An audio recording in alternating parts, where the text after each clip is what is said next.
Let us all bow down our heads and pray. Our Heavenly Father, the Creator of heaven and earth, we praise you and adore you. Blessed be your glorious name, which is exalted above all glory and praise. You alone are the Lord, ready to pardon, gracious and merciful, abundant in kindness, and did not forsake us. Lord, we thank you for this 10th KMK Endowment Lecture.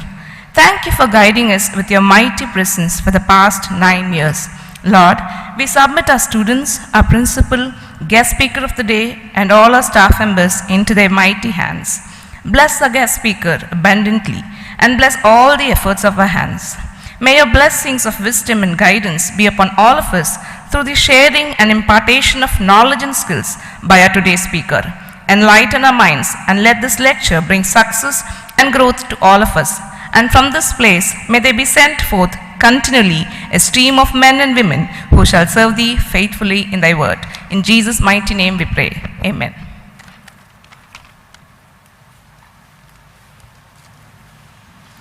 Please be seated. Thank you, ma'am. I feel happy to invite respected Assistant Professor Dr. E. Carolyn Victoria, Department of Physics, Alumni Executive Member and Correspondent of MCC RSL School to welcome the gathering.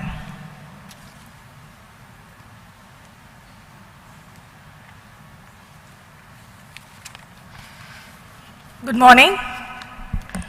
On behalf of the Department of Physics, it is my honor and pleasure to welcome each one of you for the 10th Professor K.M. Karunakaran Endowment Lecture. First and foremost, I would like to welcome our dynamic and innovative head of our institution, the Principal and Secretary Dr. P. Wilson, for our endowment lecture. I hope Sir finds the topic interesting, as quantum chemistry is one of his favorite topics. Although Sir has graced our department activities many times in the last 2 years, but virtually, this is the first time we are having him personally, physically. Thank you, Sir, for your ever support and encouragement. I take this time to welcome our head of the department, Dr. P. Samuel Asivadam, who has taken every possible effort for the development of our department. I would like to welcome our chief guest, Dr. Aruna Dattatreyan, Emeritus Scientist and Professor CSIR, CLRI, Chennai, Research Mentor, Consultant, Avinash Lingam Institute, Coimbatore, who will be delivering the lecture on the topic hydration and viscoelasticity of biomolecules on surface and interfaces.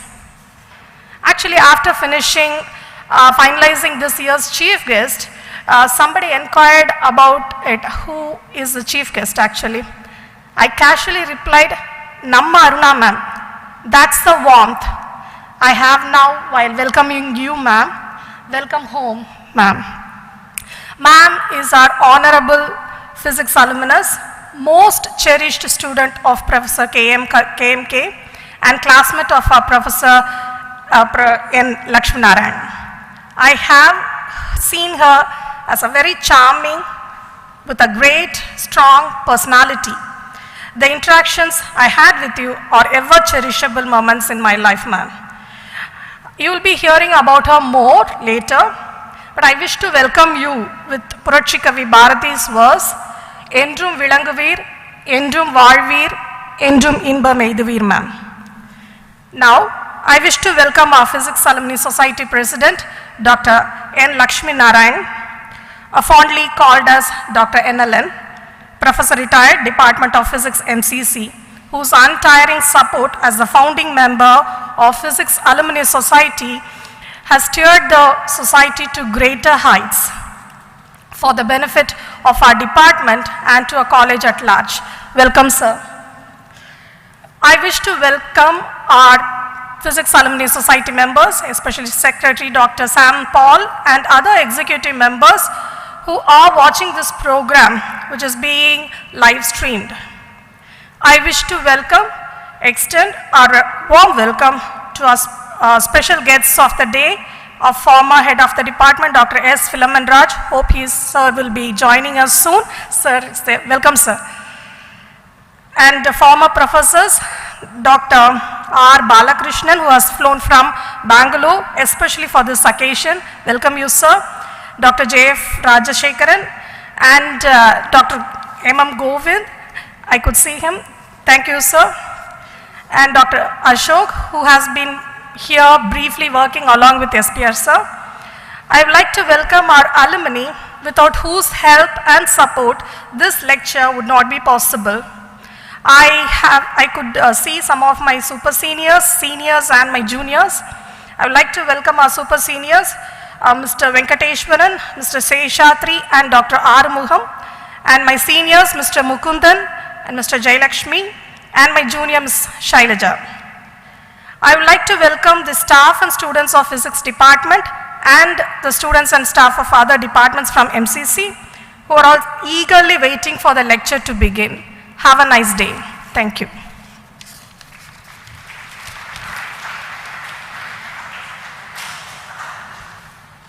Thank you, ma'am, for the warm greetings. A catalyst speeds up chemical reaction.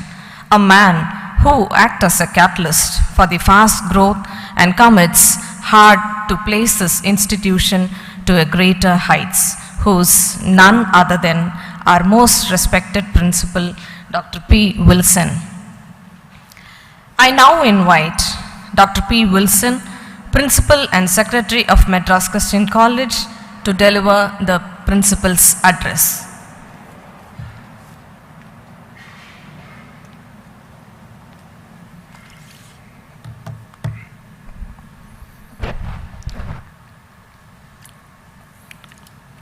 The chief guest for today, Dr. Aruna Dattarayan, the head of the Department of Physics, Dr. P. Samuel Asirvadam, President of the Physics Alumni Society and former Professor Dr. N. Lakshmi Narayanan, and former professors who are sitting over here, and faculty members of the Department of Physics, and dear students. As it is mentioned, this is the first time that I could take part in your lectures in a physical way. So far we have been virtual in conducting all our endowment lectures and our department association events. Always MCC believes in having a teaching and learning process. Apart from classrooms also, mostly we learn outside the classrooms, because the social intelligence that we learn from Madras Christian College always helps us to serve as leaders when we go out of this institution. And this kind of a gathering together would definitely add value, which I felt as a leader for 2 years. I felt very bad because we couldn't meet with the students physically. Simply, we were trying to come together in a virtual means, and some of you were putting on your videos, some of you are not. You were virtually present and you were not bothered about coming on video, and classes were conducted virtually. We were not able to measure the outcome, learning outcomes clearly as to how you learned the subjects throughout these 2 years. And we know that this batch is called as a COVID batch by many of our the employers. But I'm sure that out of 10 months, out of 20 months, we could have 10 months of physical interaction. So 50% we could come together for learning and teaching. At this juncture, this is an opportunity for me to talk to my students, because many a times students are not aware of what is happening in the college. So I always redeem this opportunity of meeting with students and convey what the management is doing for the sake of students in enhancing their teaching, learning and research activities in Madras Christian College. MCC has been known for research for many decades, which all of us know. We have produced potential Nobel laureates, because of the different reasons they couldn't get the Nobel Prize. We all know, starting from K.S. Krishnan and the others who were part of the Department of Physics. And we all know that K.S. Krishnan, after completing his physics graduation from here, before moving on to Calcutta, he wanted to join the Department of Chemistry as a demonstrator. The history says that he was looking for an opportunity to teach here in the campus, and there were no vacancies, only Department of Chemistry had a vacancy. By default, he took up demonstrator position in the Department of Chemistry. And his life in the Georgetown, in the afternoon, he used to call the students from other colleges in Chennai, including the very famous colleges in Chennai. It's called lunch sessions that he used to conduct, where he used to start from English to science to philosophy, any subject of his own interest he used to cover, and this is how the history was written. I used to have a copy of K.S. Krishnan's life history when I was reading through, and I've collected some of the archives material from our own archives about K.S. Krishnan. As I mentioned, research has been in Madras Christian College and we have produced Nobel laureates. But now the government of India is coming down on the higher education institutions in such a way that the research that was optional has become mandatory. I think this is a change that everyone is realizing. Research which was optional, that is a passion, now it has become mandatory. Like we have been equated with the institutes of excellence, like university or IITs or IISers. And for our ranking and accrediting purposes, it is mandatory that we have to produce some evidences or supporting documents for showing that we are involved in research. We all know that we are all working for 16 hours minimum. 16 hours we are working, and it is unlike the other institutions where 4 to 5 hours of class hours for the teachers and then they will be involving in research. It's very difficult for teachers to manage both research and teaching. There are different schools of thought. One set of people would say we are basically here for only teaching. The other set of faculty members would say that research complements teaching. I would say always research complements and authenticates your teaching. Always. This is my experience, because from my own experience, I could say that my authenticity in teaching emanated only after becoming a researcher. Prior to that, I was a passive teacher. That means I never experienced certain things and I was not able to teach passionately. As because of the government of India's programs, that research became mandatory, and we submitted around 600 to 700 articles from MCC for NRF, and none of them came through. Only 120 to 50 articles they considered, because they were all from Scopus. Now the other issue that the college is facing is that we are all synthesizing materials. We are all content developers, science content developers. But unfortunately, because of lack of awareness, we used to produce those contents and submit the manuscripts to some other publication agencies, which is not legitimately accepted by the government of India. And as a consequence, we faced many of our manuscripts not being accepted by NARF, and as a consequence, we had two issues in NARF. One is placement and research, where we are completely down.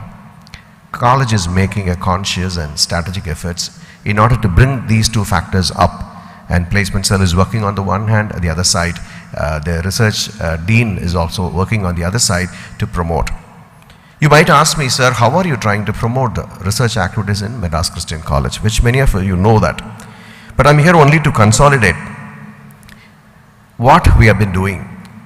If you want to promote research, where a teacher is already frustrated with 16 hours of teaching, and some of them are engaged in their PhD completion, and some of them are engaged in IQAC activities and college activities, and apart from that, they have to do research. That means you cannot force them to do, rather you have to draw them to research.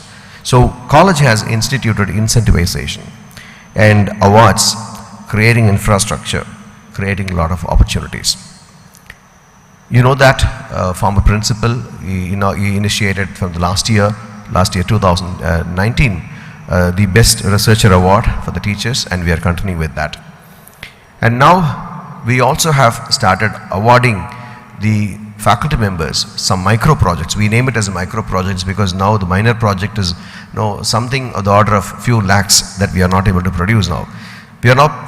We are able to offer few thousands, maybe 30, 40 thousands for a micro project, which would serve as a basis, as a seed money for the professors to identify their own research question. That is all. We call it as a preliminary studies. Based on that, they can apply for funding agencies. Now we are trying to scale it up to a higher level, where phase 2, any professor who was really succeeding in his first phase, definitely we would increase the amount and help them to do research. This is what we are trying to do through the incentivization process and awards. And number of papers, any paper that is published in Scopus, we are trying to award them and reward them through different processes, as you are all aware of. In addition, now as per the new education policy, students have to understand very clearly that gone are the days where we learned subjects through a compartmentalization, where we studied physics, we studied chemistry separately. Even physical chemistry, or to some extent, chemical physics, like Dr. Aruna, she is almost into chemistry, from physics to chemistry in the interface. Now the new education policy is forcing us to get into the interdisciplinary realms where the interfaces needs to be met with. After the advent of nanoscience, there is a need that we all have to work as the boundary spanners. We call it as boundary spanning. Boundary spanning is not so easy. You have to know everything, but you have to be master of all. If not, going into the depth of a matter, you should know everything so that you can be a leader. This boundary spanning is missing in the colleges to meet with the new standards that Government of India is trying to promote. So now, keeping that in mind, we were encouraging research scholars and faculty members here in Madras Christian College. Many of you know that we have PEBRC, Pulicat Estuarian Biological Research Center. Earlier it was called as EBL. Now we have hired a mentor, former Vice Chancellor of the Fisheries University, and using him as a resource to find the finding agencies and find the research questions. We have collected various faculty members from various departments, and we have started working on boundary spanning. That means one research question perceived from different directions, including economics, political science, and chemistry, physics, biology, botany, and zoology. So this is how it is progressing. Around 11 to 12 project proposals we have already submitted under the mentorship of the former Vice Chancellor. That is one thing that is going on. On the other side, college is making efforts to liaison with the industry. Many of the project proposals now promoted by DST or other funding agencies, they are saying, do you have an industry partner in order to commercialize your research question? On the one side, as a teacher, I'd love to do a fundamental research and be happy, because it is because of intellectual happiness. We do something and we find out something, some truth is found, we are happy. But now, even colleges are asked to present, how many patents have you filed? Too much for us. How many patents have you filed? I thought this is over. Now, the Government of India is coming through, the other agency. Have you enrolled yourself for the ARIA award? That means, have you innovated certain new things? Have you filed a patents? Have you commercialized? The whole global scenario now is moving towards innovation, which we all know. And the countries like Switzerland is now standing first, and even America is coming next, and Germany is in 11th position. India's position in Global Innovation Index is 48. And MHRD is making a lot of efforts to come up in the ladder. Now, this being the case, why the Government of India is doing this is a question that you might ask. From agrarian economy, now we are moving to a knowledge economy. I think this is a transition that everyone should understand. And people are thinking now, we have no point in creating job seekers. We need to create a job providers, job creators. Only knowledge economy can do this. Monetize your knowledge is the mantra that people are trying to now recite. So now this is the day that you have to think through every endowment lecture or any other means by which you come together. Students, I encourage you to move towards knowledge economy, because globally we have a crisis. Globally there is a crisis for job, that you have to become a job creators rather than job seekers. This particular generation, demography of Generation Z, normally they aspire to become an innovator or an entrepreneur. This is what I read from the literature. So this being the case, college recognized this immediately after I took over in 2020 as a principal. I submitted a proposal to the MCC, MRF Innovation Park, and we have now got everything ready. The building construction is ready. Everyone is aware of that because it's there in the newspaper. Now, bringing money or bringing a fund is one thing that is possible, but creating a kind of an ecosystem in the college where whole culture is converted into innovation is not so easy, which we are trying our level best. So in this occasion, I want to encourage all of you to get into the interdisciplinary research. It's called interdepartmental mobility. Please make efforts to do that. If you do that, I'll tell you, even in institutes of excellence, only 2 departments will come together, not multiple departments. It's very difficult. Once the college is able to achieve the conglomeration of multiple departments coming together to look at a particular problem from different perspectives, I think we will be the trendsetters as in the past. MCC has set a trend, and we are only we are journeying together. And college has created another ecosystem called MCC-RC, a research colloquium. Around 96 episodes of lectures have been already delivered by our own faculty members, not from outside, only few from outside. So we have made our own faculty members as resource persons. Now they are all going out as outreach program, they are teaching outside. So this is how the research is going on in MCC. You might think that this fellow is talking always about research. I'm sorry, I'm basically a teacher.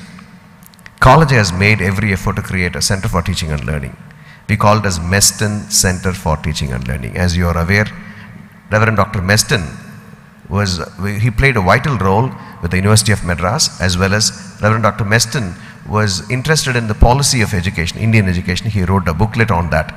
And Meston has played a vital role in Indian education. As a consequence, we have named this Center for Teaching and Learning, recently initiated, worth rupees 68 lakhs. We have created a production and editing suite, because post-pandemic scenario would be on bimodal, or we can say it's a blended learning, or technically it's called hybrid flexible. That means part of the courses you can get it online and part maybe offline. That is probably would be the order of the day, maybe in the post-pandemic scenario. Government UGC has already come up with a proposal on 60-40 ratio of online offline. So I do not know, but I find that blended mode has a lot of convenience for the students to schedule. It's called flexible scheduling. And I'm sure that you are all conditioned now during this 1.5 years for online education now. It is very difficult to liberate you back to the offline education completely, and we have to redeem this carefully by blending it appropriately so that the education can be promoted. So we are making a lot of efforts in teaching and learning and pedagogy development, and I want to wish the Department of Physics, because one of the students from Department of Physics called Karthik, he involved himself in creating an innovative equipment for deaf and dumb. It's called talking gloves, and I think one more student also, if I remember. Two Karthiks are from Department of Physics, and I could see from the beginning a lot of encouragement from the student side that they were all interested in bringing something new. Innovation is not pure research. Many of you might know. We have inventions, we have discoveries. Just repurpose inventions and discoveries for a given problem to find a solution. That is called innovation. So it can be augmented quickly in case if you understand the existing literature in research and invention and discoveries. Department of Physics played a vital role, and we are now into commercialization of his own material called Talking Gloves, where he has written a code for the deaf and dumb. It articulates the sign language, converts the sign language into articulation. So this being the scope of Department of Physics, there are a lot of promising researchers, innovators coming out of Physics Department. I wish the Department of Physics all the best. Thank you.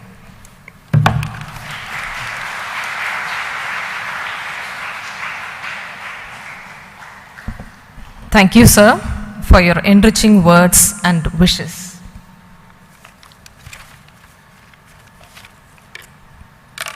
Good teachers are the reason why ordinary students dream of doing extraordinary things. His contribution to our college and department is tremendous, and yet it continues. He is well known as an excellent speaker too. We are elated to invite our former Associate Professor, Dr. N. Lakshminarayanan, President of Physics Alumni Society, to deliver the presidential address.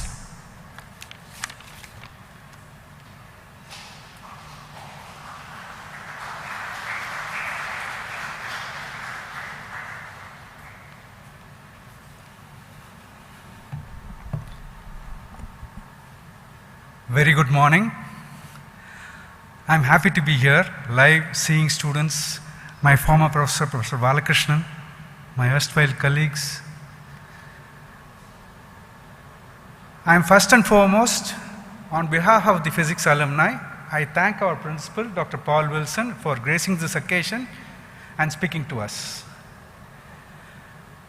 The Department of Physics, the faculty, the staff, the students, the primary stakeholders in the scheme. I thank them very much for organizing and conducting this endowment lecture successfully each and every year, and this year live. I've been that side also, so I know how difficult it is to organize things with their enormous responsibilities. There are so many things to do. People don't realize that. Thank you, Dr. Samir Asirvadam. Can I have this? Can I have a pointer? Pointer.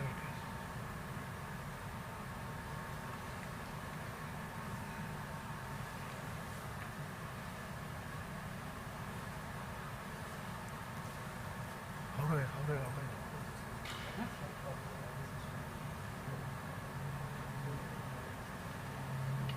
அவங்களுக்கு தெரியல இது என்ன போதும் but இது point இல்லை அங்கே how do I point to a particular thing? It doesn't matter. Don't worry. The first slide shows you, the physics department students especially, shows you a very familiar figure, Professor Moffat. He was I think the first head of the Department of Physics, the first president of the Physics Society as it is known now.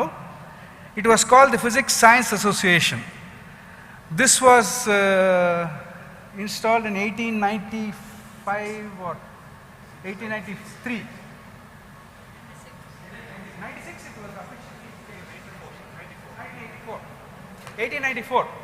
1894 it was started for discussion in physical sciences, and then in 1895 it became a society which now continues, Physics Society. 1896 officially it was there in the calendar, registered as a Physics Society.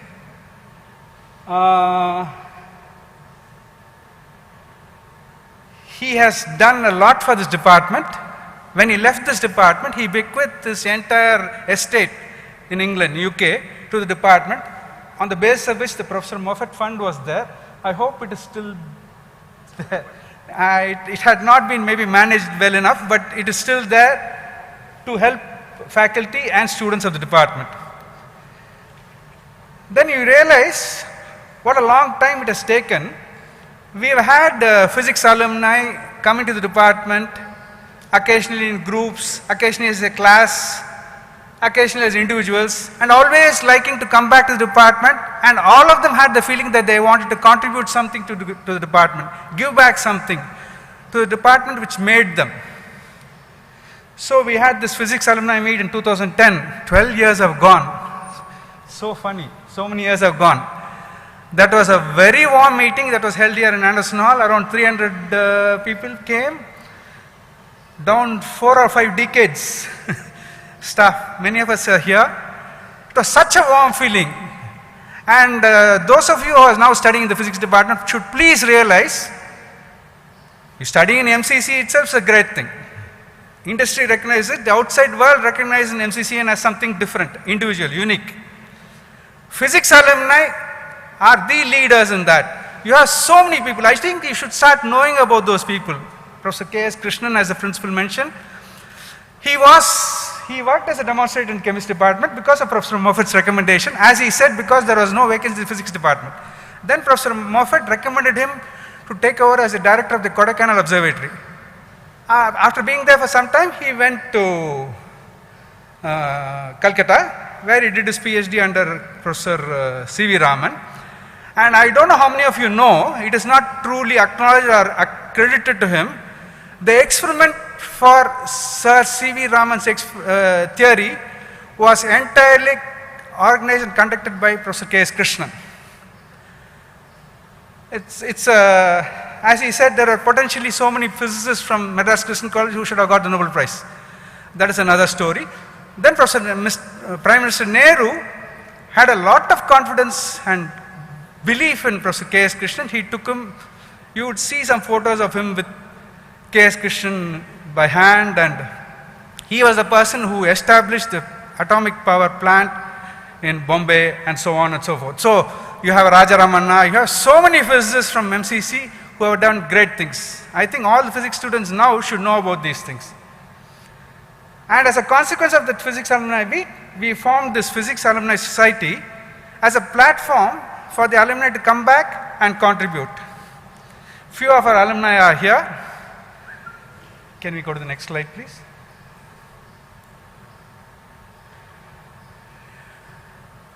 As one of the prime projects and one of the first projects which we talked about, discussed, was an endowment lecture, which would be a very valuable value addition to the department, to the students, and to the college itself. And as a consensus, we thought we should name it after Professor K.M. Karunakaran. Professor K.M. Karunakaran was a very popular professor. We were taught by him, Aruna and I. Many students have experienced the joy of Professor Karunakaran's teaching, and the most, I think one sentence describes everything as it's written there. But Mr. Karunakaran as a teacher was a man apart because he could handle any subject with a mastery that was unique. To him, every lecture was a performance, and I can tell you it was a performance. We used to look forward to Professor KMK's class. Forget about what physics he taught you. It was so nice to see him there. It was a great performance. He was a great teacher. So this KMK endowment lecture came into being, and it has been going on continuously for 10 years now. Can I have the next slide, please? These are some of the earlier 9 lectures. In that you will realize there are 1, 2, 3, 4, now the 5th. 5 of these lectures have been given by past alumni of our physics department. Not because we have not been able to get somebody else, because physics alumni are internationally recognized experts, and they are always willing to come back to us, as Dr. Aruna has to come back to us. Next slide. This photograph on the left, black and white, was taken during our atomic power plant visit in 1976. Dr. Aruna is there in the in the right hand side. Professor Balakrishnan and Professor BVR were the staff who came with us. I don't know if he remembers that. You are the persons who came with us for that in 1976. And in that photo there are 3 PhDs. And one person I would just like to particularly mention, the rightmost person with the hand on his cheek. That's the late Mr. T.S. Krishnasamy, Tirunelveli Krishnasamy. He was called the brain in our class. He was a brain because any physics he could understand so beautifully. And he was not our type of student who would write for marks. His answer papers will be the smallest. But he had a very clear understanding of physics, and at that point of time, academics or research was not paying enough. So he needed something, his family needed something where after his post-graduation, he needed to contribute to the economics of the family. So he chose to go to the bank. He joined the State Bank of India then. I met him many years later when he was a DGM Mumbai State Bank of India. After that he became general manager in Hyderabad, and then finally he was general manager international operations, during which he used to frequently go abroad. Why I mention about him is, we lost him. We lost him during the Uttarakhand floods in 2013. He and his wife just went away. Till the Shiva idol, he had been transmitting photographs on the Facebook. After that he was washed away. Why I particularly mention him is, after his retirement he wanted to do a PhD in physics. I think that gives you the flavor that this department imparted to us, this college imparted to us. Let it be that it was his self-interest, but that was always there. He told me that he wanted to do a PhD in physics after his retirement, but he's gone. Dr. Aruna, today's speaker. I don't need her CV to talk about her. I know her. She was always a sincere student, very committed, very neat, Language was exemplary, 40, 50. I'm sorry, but I never realized it so many years back. It makes me feel we are old, but I don't think we are still so old. Anyway, 40, 50 years ago, she was still the same. She was ready to help anybody. She was well studied, a very good scholar, and she still remains the same.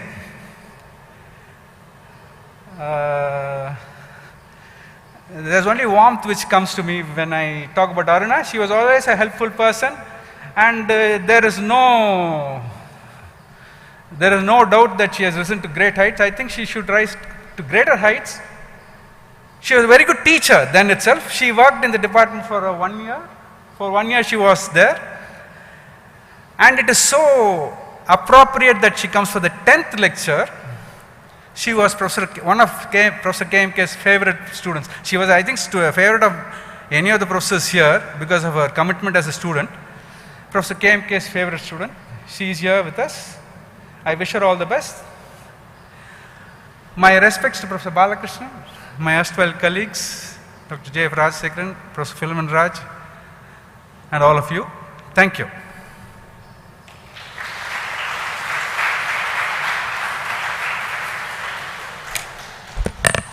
Thank you, sir, for the wonderful speech. Research is his passion, motivating students is his goal. Enthusiasm is his nature and filled with immense knowledge. May I now request former professor and senior most alumni today, Dr. R. Balakrishnan, to come on the stage and join our principal to present the memento to our chief guest, Dr. Aruna Dattatreyan.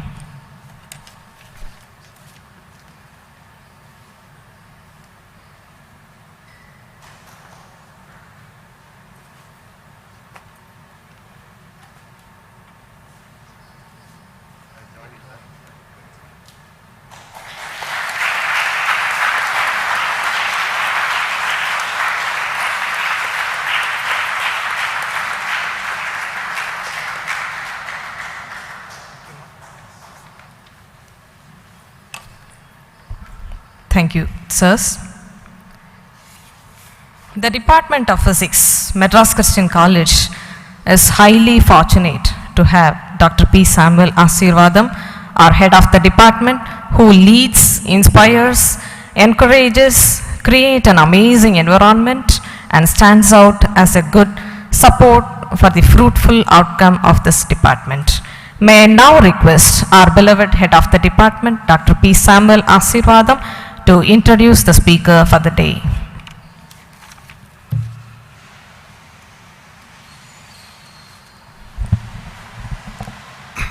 Yeah, it's my honor to introduce the speaker for the day. Before that, I would like to, as on behalf of the department, once again I would like to welcome our beloved principal, dignitaries on the dais, as well as our former teachers and all of you. Professor Dr. Aruna Dattatreyan, she had her education in WCC. She had a schooling in the Delhi Tamil Educational Association in Delhi. After that, she had her BSc Physics from WCC and MSc Physics from our college, and then took her PhD from the Crystallography and Biophysics Department of the University of Madras. I'll straight away go to the awards and recognitions she has received. She is a part of the compendium of 98 women scientists in India, compiled by the Indian Academy of Sciences, Bangalore. She was the research ambassador of the German Academic Exchange Program, that's called as a DAD program. And she was also an INSA, Indian National Academy of Sciences, DFG visiting professor in the University of Göttingen in Federal Republic of Germany. She was visiting professor, again as a revisiting again in 2009 as well. She had quite a lot of other awards from the Mother Teresa University as the best women biophysicist and so on. Other awards and recognitions are the bronze medal in physical chemistry from the CRSI, that is Chemical Research Society of India, BC Deb Memorial Award for Physical Chemistry by the Indian Science Congress. She had been in the CSIR CLRI for a long period after her PhD, and she headed the biophysics lab from 2011 to 15. She is the lead group team leader, and apart from that, her abroad visits are as scientist in the Max Planck Institute in Germany twice. Prior to that, she was postdoctoral fellow at the Max Planck Institute, and she was also a postdoctoral scientist at the University of Groningen in the Netherlands. And right now, she is the emeritus professor of the Academia of Scientific and Innovative Research. Though she is a retired scientist from the CSIR CLRI, she is also a professor at ACSIR, and currently she is also a research mentor and consultant at Avinash Lingam Deemed University, Coimbatore. She had several academic merits. The list is very, very long, and she is an ardent speaker as a TEDx speaker, knowledge management in government research labs, and then she is a member of the editorial team of German Alumni Network magazine. She is a reviewer of several journals, including Langmuir, and editorial board member of Colloids and Interfaces. These are prestigious top-level journals of the American Chemical Society. She is also a member of several professional bodies like the Indian Society of Surface Science, the Chemical Research Society of India CRSI, the Materials Research Society of India MRSI, and so on. She has published articles in Colloids and Surfaces, Biointerfaces, Biophysical Chemistry, Food Hydrocolloids, Journal of Molecular Liquids, International Journal of Biological Macromolecules, and so on. She has, to her credit, 165 international publications and 2 book chapters in the review for Encyclopedia of Surface and Colloidal Science. She also has a patent, and she has quite a lot of research merits in that she has obtained research funding from various institutions like the DST, DRDO, SERB, and so on. She had 9 projects and 4 consultancy projects. The amount of these may be running to several, will cross 1 crore or more than that, but that was not mentioned anyway. She has received several fundings, as I said, and she has supervised 11 PhD students, and 2 are in the line. And apart from that, MTech, MPhil, MSc, BTech students, because CLRI has an association with Anna University, and all BTech and MTech students in leather will be doing their research under the scientists in CLRI. So she has guided several BTech and MTech students in their projects.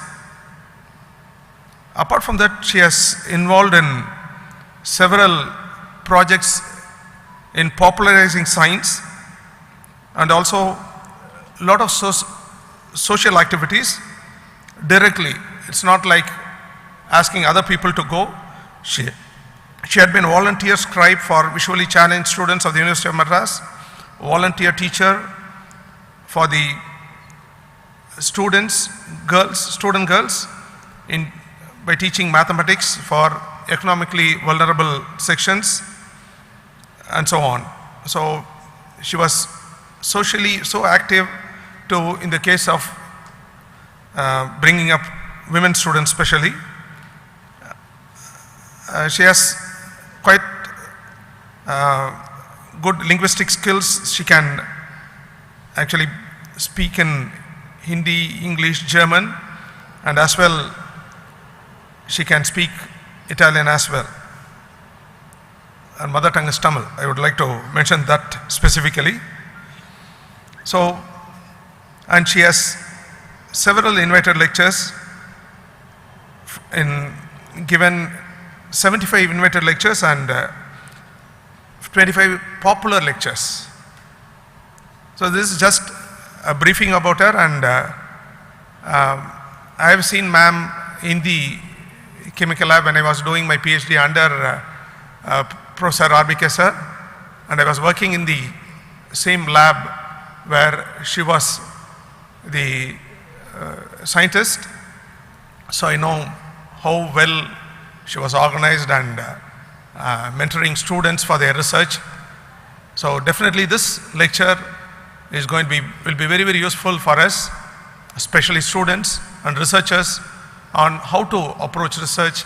And so definitely we are looking forward to listening to her. So I take this opportunity to thank her for accepting our invitation and being here in spite of her busy schedule as an emeritus professor as well as a research consultant. Thank you, ma'am. Thank you all.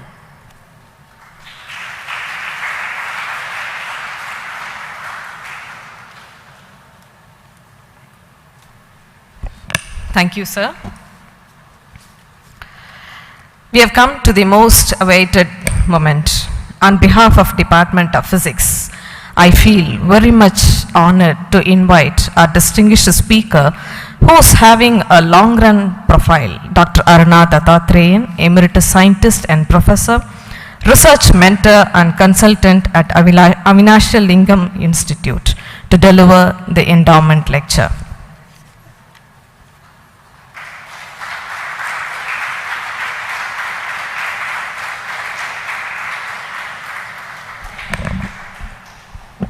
I'm quite short. I hope you can see me. Okay. I asked Dr. NLN how much time I have, because I know that you have a lunch after this. I assure you that it's not going to be longer than 45 minutes.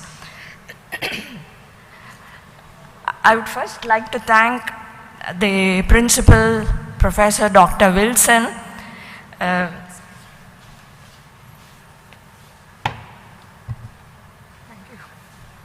now you can all see me, I think, for his warm words of welcome.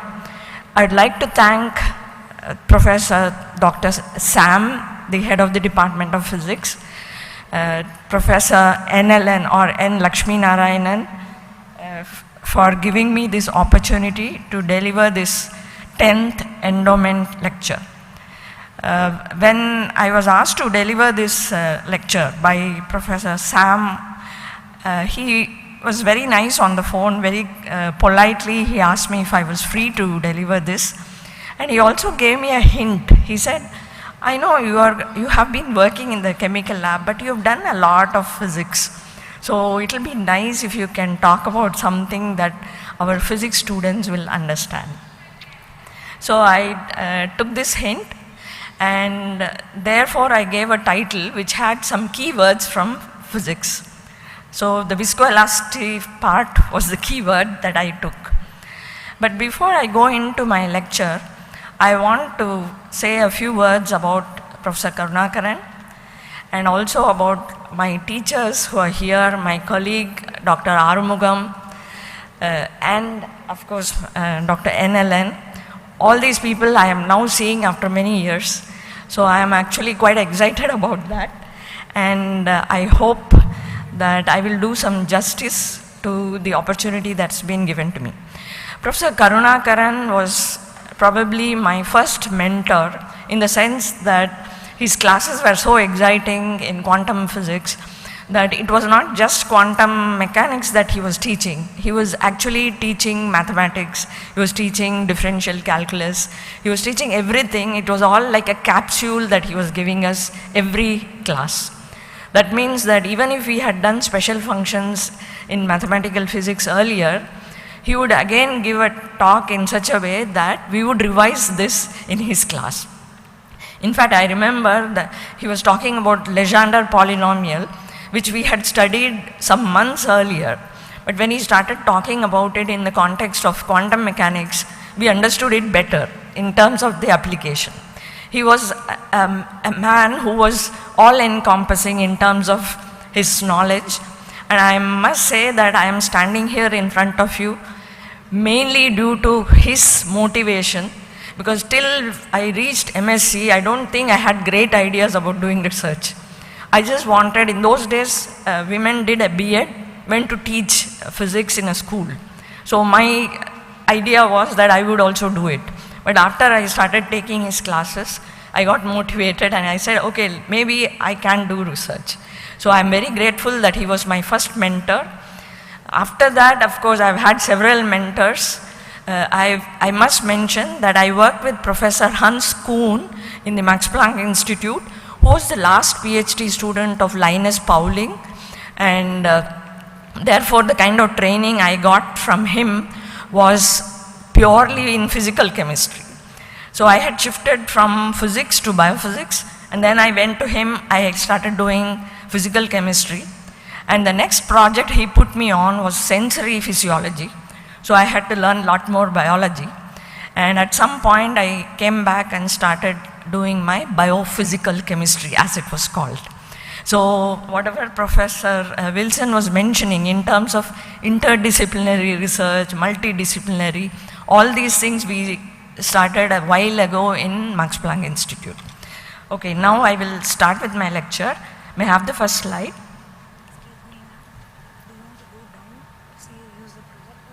No, only. Yeah. As I said, the title of my talk I have given as Hydration and Viscoelasticity of Biomolecules on Surfaces and Interfaces. Next slide.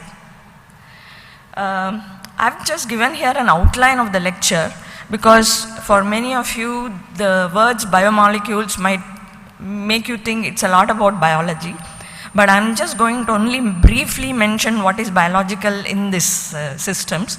But I've given here the outline. I'm going to start with water, its ability to form hydrogen bonds, polar, non-polar interactions, different types of water in biomolecules, self-assembly in biomolecules, and the tool that we have tried to develop in our laboratory at CLRI, and how are we going to use it to study biomolecules. Next slide.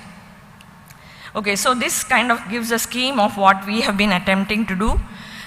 At the center you see it's a quartz crystal microbalance, and the simplest measurements that one can do, and possibly one already knows, is to measure mass with great accuracy to up to nanograms, shear viscosity. We kind of custom build this device to measure coupled water fraction and polarity scales of amino acids, elastic compliance of cells. And at this moment we are now trying to develop a low cost point of care device to detect or differentiate normal and sickle cell disease. That is, we know that in India about 9 to 10% of population, especially in the tribal population, they have a sickle cell trait or sickle cell disease, and it's at this moment very difficult for them to get access to a cheap device. That is, they have to come to big cities where the blood samples are collected and that is then subjected to HPLC, mass and so on before it is even detected. But when these, because this is a genetic trait, the children have to be they have to be subjected to this diagnosis, and these are children maybe in the age of about 1 year to 2 years, and the parents find it difficult to bring these children to big cities, especially a lot of blood has to be drawn, and this creates naturally physical pain, and also since they are from remote places, they are not able to access these kinds of diagnostic devices.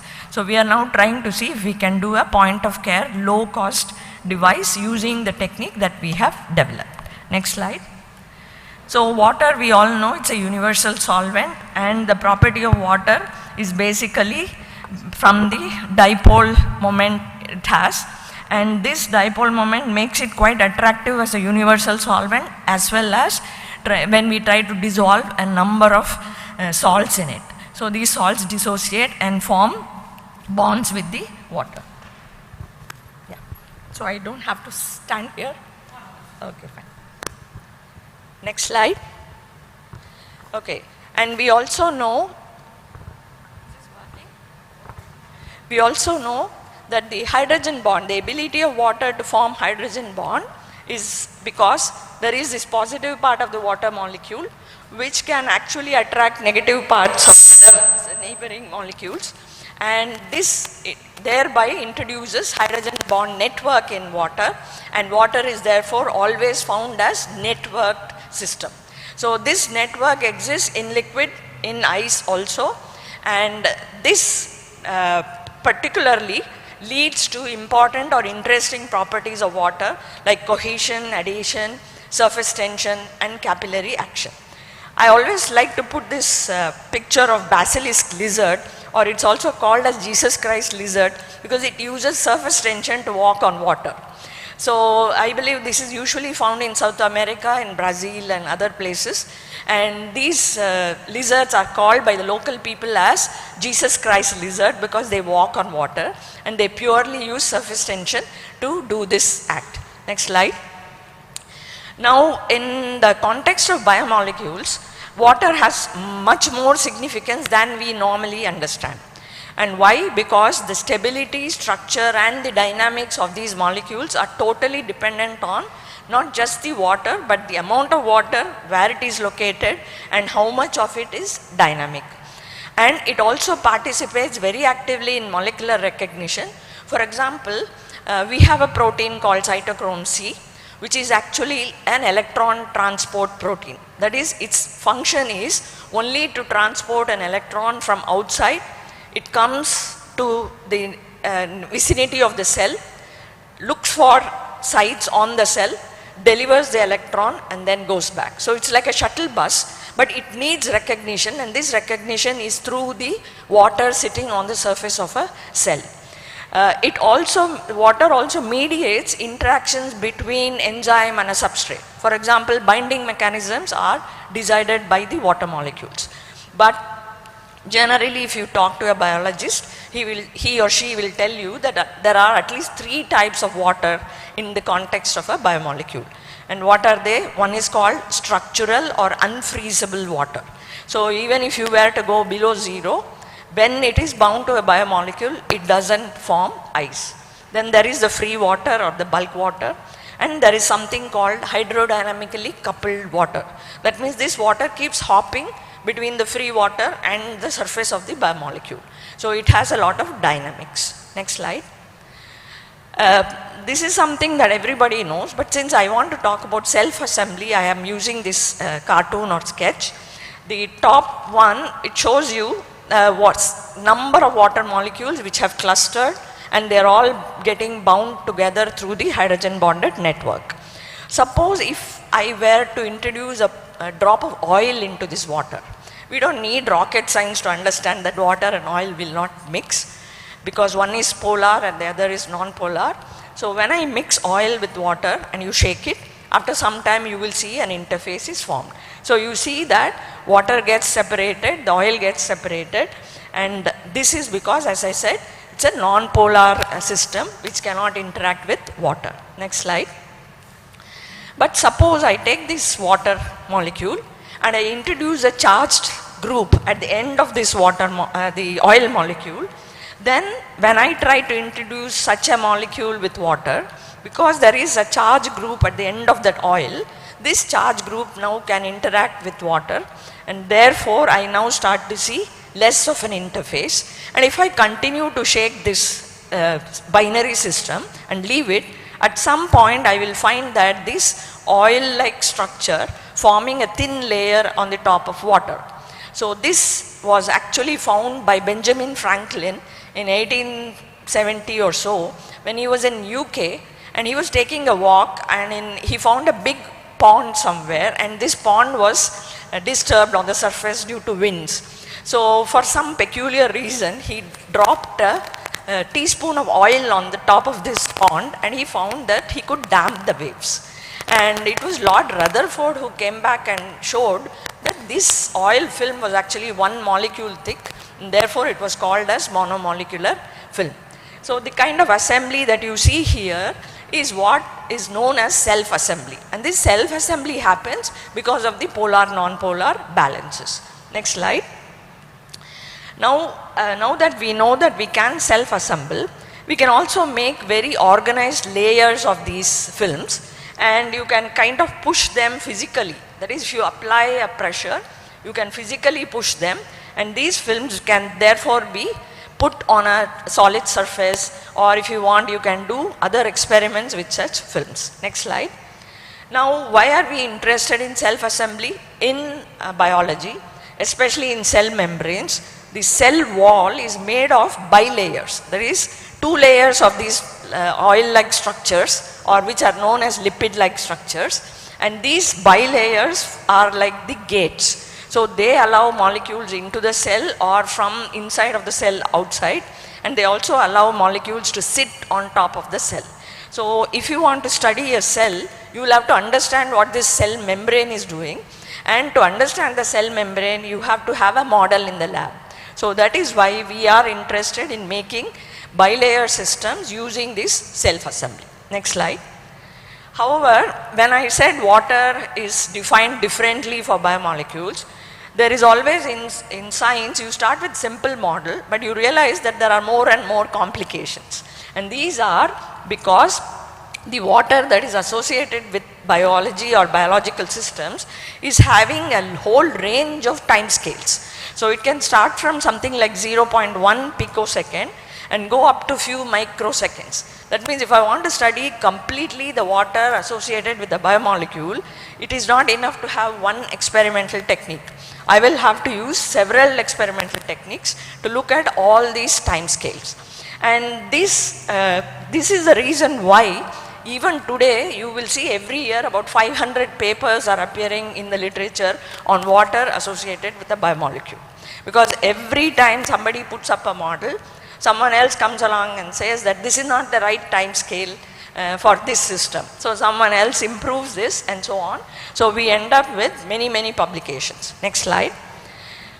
So as I told you, there is the free water, there is the so-called hydrodynamically coupled water, and there is the free non-freezable water. Now therefore I can say hydration is dynamic, and if I want to study this hydration, I must have a dynamic tube. So there is no point in taking a protein, putting it in a solution, observing it in a spectrophotometer, because the spectrophotometer is not going to address all the dynamics of the system. Now the usual techniques I told you which are used are X-ray and neutron scattering, NMR, second harmonic generation, low frequency, large amplitude modes in tetrahertz. Of course, molecular dynamics and ab initio simulations, the theoretical models use or substantiate the results that are obtained by these techniques. Now you know that these techniques either require some labels or require special preparation of the biomolecule, or sometimes take a large amount of time. In terms of duration, they can take 1 day or 2 days to collect the data. So what happens? We start an experiment, for example, with X-ray or neutron scattering. It will take few hours just to collect the data, and then another 1 or 2 days to process the data. Next slide. These are some of very fundamental physics that everybody knows. In fact, we do this in school. So I am just not even going to teach you why we are doing this, but this is just to tell you that the Young's equation is something which connects three properties. That is, there are 3 interfaces, solid, liquid and vapor, and if I put a drop of liquid on a surface, then there are 3 vectors which are at equilibrium at the contact point, and the angle that this liquid drop makes with the surface I call as theta. So I have the Young's equation. The gamma SV is the interfacial energy of the solid, the gamma LV is the surface tension of the liquid, and gamma SL is the interfacial energy between surface and liquid. And if I put a drop of liquid on a surface, it can go through several profiles depending on the nature of the surface. So if the surface is very hydrophilic, it's going to spread very quickly, so it's going to reach an angle 0 very quickly. If it is very hydrophobic, it's going to not at all spread, and the angle may be 90 or more. Now you may wonder why I am talking about this. Two reasons. I told you that the biological systems behave very differently near water, they behave very differently on a surface. So I am going to, in the course of next few slides, use some of these equations to look at the behavior of the biomolecule. Next slide. This we have already seen. Next slide. Okay. So this is why I gave the title surfaces and interfaces, because many protein properties are actually happening at interfaces or near a surface. So in the course of this lecture I am dealing with three interfaces. The liquid-liquid interface, where I am going to talk about this so-called hydrodynamically coupled water, then a solid-liquid interface and liquid-air interface. Next slide. Now you saw in the second slide I had mentioned quartz crystal microbalance. You know that quartz is piezoelectric, and it has this very wonderful property that if I apply an electric field it will start to vibrate, or if I apply a stress on the quartz an electric current is produced. So I am using this simple technique of piezoelectricity and choosing a particular type of quartz, because these can be cut in different types which I have given here, and we use either an AT cut or a BT cut, and for most of our experiments we have chosen AT cut, and this AT cut quartz is used on which gold electrodes are sputtered, and this is then used for the studies. Next slide. So as I told you that you are going to apply an electric impulse and the quartz starts to vibrate at its resonance frequency. Now it is resonating at a particular frequency, and imagine if I put a drop of water on this, what will happen? This resonating quartz is going to get damped. So this damped frequency, which I call as delta F, is proportional to the mass of the liquid that is coupled to the surface. So this equation, which is called the Sauer-Bray's equation, relates the damping in the frequency related to the mass of that liquid. And of course there are other constants depending on the quartz crystal that we are using. Next slide. So this is how the quartz crystal looks, and I have just shown you the electrical contact made through the gold electrodes that are sputtered on the surface. Next slide. This I already mentioned to you. Usually the quartz, when I apply an electric field, the ions of the unit cell in the quartz are actually getting displaced, and this displacement is resulting in a mechanical deformation of the crystal. Next slide. And the equivalent circuit, we have done this in our BSc or MSc, which is shown here, and using this very simple tool, already people are applying it to determine adsorption properties of biomaterials and functional materials, which is given in this scheme. Next slide.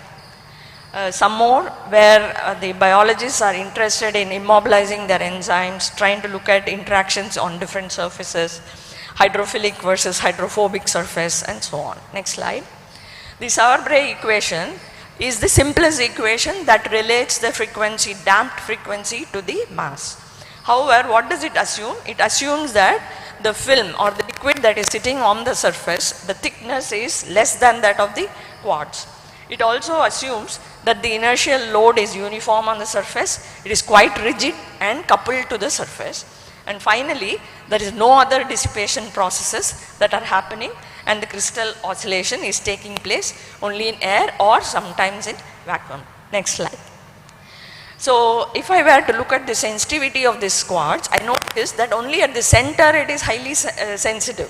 So if you move away from the center, the measurement actually starts to become erroneous, because it is going to fall off. Next slide. Now the first few slides actually are traditional conventional methods where people either have a very thick, very thin film which is dried and sitting on the surface, but we are interested in looking at the property of biomolecules in ambient conditions. That means I'm going to use a buffer or water in which I put a protein or a cell, and I'm going to use that as the sample. That means I'm worried about how the liquid behaves on the surface, how the protein or the cell behaves on the surface, and how the water or the buffer behaves with the biomolecule. So we realize therefore that the pure Sauer-Bray equation may not work, so we have to apply a correction. Next slide. So the correction here I've shown here, I've circled them. The first portion in this correction, in this equation, is coming from the original Sauer-Bray equation, which all the time says that the film thickness is negligible. The second one is the viscoelastic correction, because when I put a molecule like a protein in water, protein has an inherent viscosity, and if it is a soft protein, it also has a viscoelasticity. So it will have two components, and those two components will also contribute to the damping frequency. Next slide. So I am not deliberately deriving these equations because many of them are textbook material. Only thing is we have used this to arrive at a function dissipation which is proportional to the energy, which is equal to the energy dispersed by energy stored. Now when I say dissipation, all this time I said the crystal is vibrating and you are trying to damp it when I place a liquid on the surface. But what is the meaning of dissipation? If I were to stop the vibration, what will happen is this damping is going to slow down and come to rest. So that time we are going to measure the dissipation. So that is what I mean by energy dispersed divided by the energy stored. Next time. Okay, so this is just to tell you that if I had a very soft layer versus a very rigid layer, and if I were to measure the dissipation as a function of time or a frequency as a function of time, both will give me the difference in the soft and the rigid layer. So I will be able to differentiate whether the protein is a soft protein or a rigid protein. Next slide. So what have we done in terms of the custom build device that we have been using? We know that I want to measure the solvent fraction or the coupled fraction in the biomolecules. Now the simplest thing that we did was we used water in one case and we used heavy water, D2O in another case, and we just used this simple principle that when I have a protein in water versus a protein in D2O, what changes is only the physical property, whereas there is chemically no difference between the two. So we do a measurement once with H2O, another time with D2O, and then next slide. Then we can show that to understand the fraction of the hydrodynamically coupled water, we can use an expression which we have derived. As I said, I am not showing it to you here how, but we can measure knowing the difference in density of the material in D2O versus in H2O. So from that we can actually get the bound water, we can get the film mass, that is the protein alone, how much of it is available for this interaction, and we can also get the solvent mass, which is the free mass that is moving about. Next slide. Again, please forgive me, you all know about amino acids, but just a quick revision. All the amino acids that we know, and these are denoted usually by the single letter which is given here. For example, alanine, there is a A next to it, glycine, G, and so on. Next slide. Now usually if you take a textbook in biochemistry or biology, and when they talk about classification of amino acids, they are classified as polar, non-polar, polar with side chains which are charged, polar with aromatic side chains, and so on. But how did they arrive at this knowledge that some amino acids are polar, some are non-polar, and so on? What they did was they did an experiment called Octanal water partition experiment. What did they do? They took water, to that they added some amount of octanol. Octane you know is oil or oil like, and water is polar. So naturally an interface is formed between octane and water, and then I add one amino acid to this mixture, shake it, allow it to rest, and then I find out how much of this amino acid went to the water fraction, how much of it went to the octane fraction. So if I know this ratio, I can estimate whether this amino acid is polar or non-polar. So this is a very simple experiment. It's called the octane water partition coefficient, and this is done even though this experiment was established I think in the 18th century. Even today in many labs, if you make a peptide, for example, if you're synthesizing a peptide and you want to know whether it's going to behave polar or non-polar, they will do this experiment and then get the octane partition coefficient. Next slide. So I'm just showing you here a picture. So if there was an interface, you will see it clearly, and if this amino acid happens to be equally partitioning in water as well as octane, it will start to foam, and that is shown on the right side. Next slide. So this is the classification that I was talking about. Next slide. Okay, now I'm coming to the experiments that we have done in the lab. As I told you, traditionally people are doing this octane water partition function.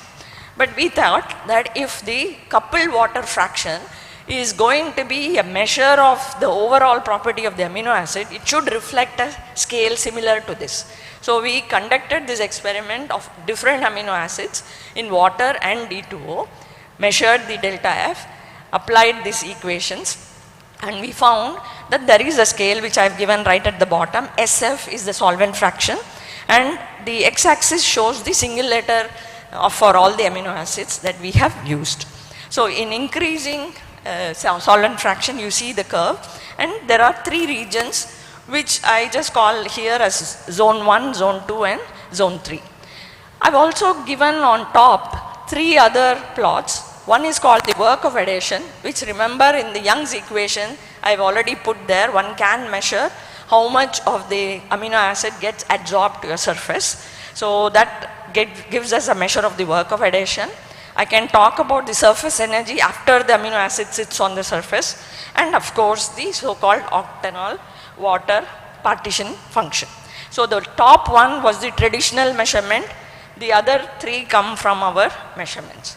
The plots on the right side are actually, see, whenever I do a new experiment or when I am doing a custom built device to measure a parameter, I should not be happy with what I measured. I should compare with what is existing and see whether it corresponds to the reported results. Is it in contra to those reported results, or is it something different or better?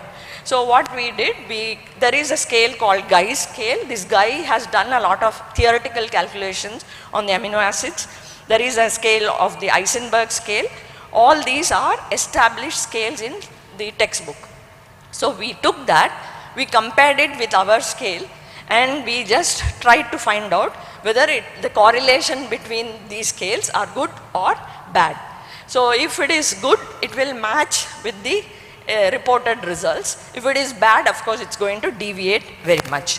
So you can see that on the top it is there are by and large matching with the Guy scale, whereas in the Eisenberg scale there is a difference between two sets of amino acids. Next slide. So we of course went, because we wanted to publish it as a methodology, we went and tested it on something like 80 scales.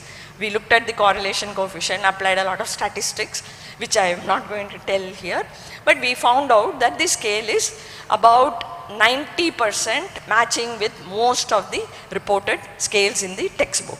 So that gave us some confidence, and we said, okay, then we should extend it to peptides, the oligopeptides, proteins and so on. But remember, I gave you a sequence from our measurement, which was the x-axis. So we went back and looked at this sequence in the protein data bank, and we found out to our surprise that this sequence is existing already in proteins which are the transmembrane proteins. What is the meaning of transmembrane proteins? I told you the cell wall is a lipid bilayer. The protein, which is called the transmembrane protein, actually goes and makes a hole in that membrane and inserts itself. It is like an ion, a conduit for passing ions. So it makes a hole, stays there till all the ions go in, and sometimes even ions can be pushed out. For example, a chloride pump or a carbonate pump works like that.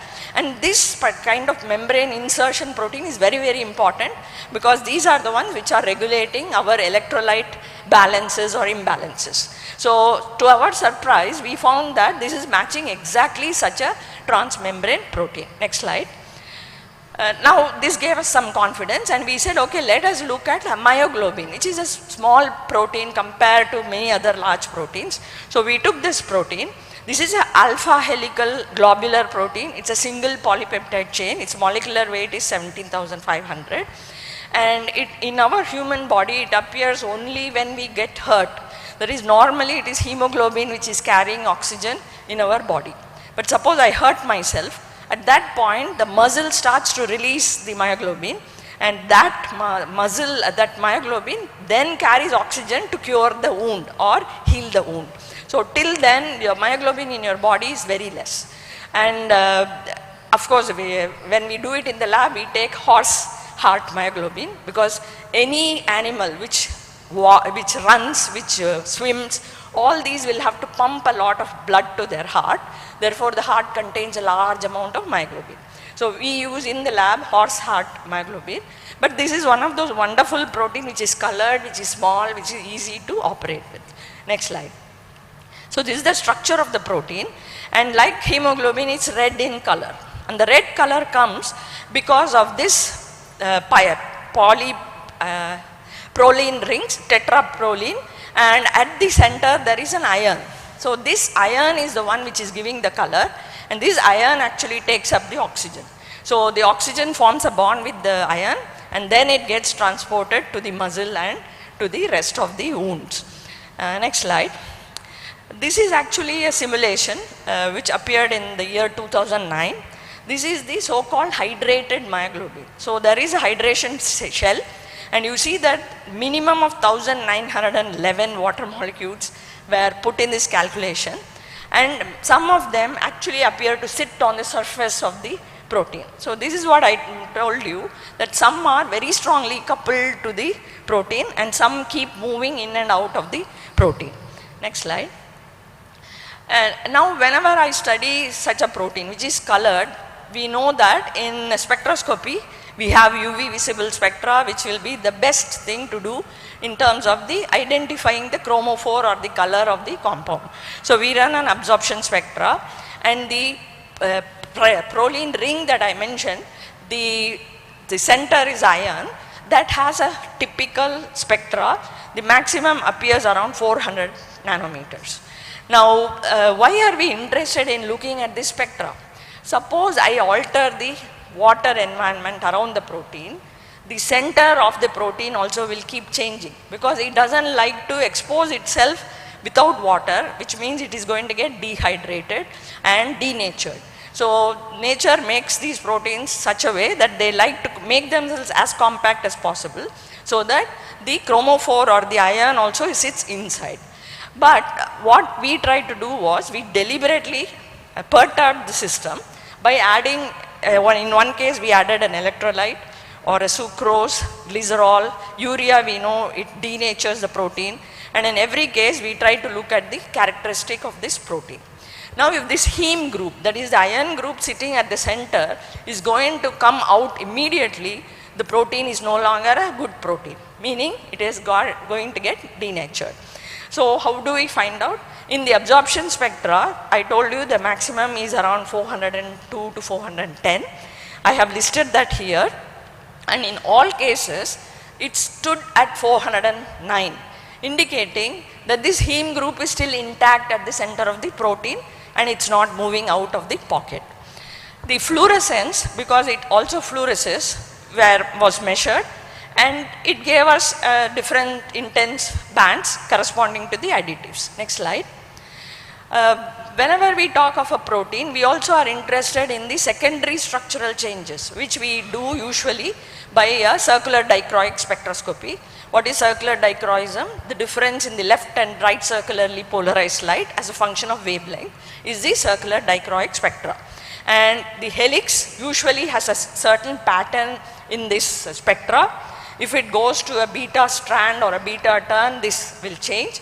And therefore, for every sample, we will measure this CD spectra, we will fit it, and it will give us a percentage of the different secondary structures. So in case of water, it's about 64% helix. There are two kinds of helix, the alpha helix, the alpha 1 helix and the alpha 2 helix. So there are two populations in the natural state. So we have a 63.8 and a 31.1 for myoglobin. But you see that when I start to add other electrolyte or other salts, the percentage starts to shift and the unordered structure starts to appear. What is the meaning of unordered structure? The protein actually doesn't like these additives, so it starts to push them out or it starts to extend out. So the unordered structure changes. However, I have indicated in red in terms of urea interacting with the protein, there is an 84.5 beta turn. The beta turn is a metastable state. So during the time I measured, it was in that state. Maybe after 3 minutes, if I had measured, it would have gone. This is what I mentioned when I said in proteins or biomolecules, one technique doesn't work. So thankfully, we put this sentence in our publications and it gets accepted. But if I were to make a big theory saying that all the things went to beta turn and therefore it exists only as beta turn, the paper will get rejected. So when you work with biomolecules, this time or the dynamics is very important. Next slide. Okay, next slide. So now I told you that the heme is actually sitting at the center, and I said that it never came out of the pocket, therefore I am safe. But did this really happen? So what we did, we used polarized light, and using the polarized light, we tried to find out the orientation of this chromophore with reference to the rest of the molecule. And I have given here the angle the heme group makes with reference to the rest of the molecule on the right side top.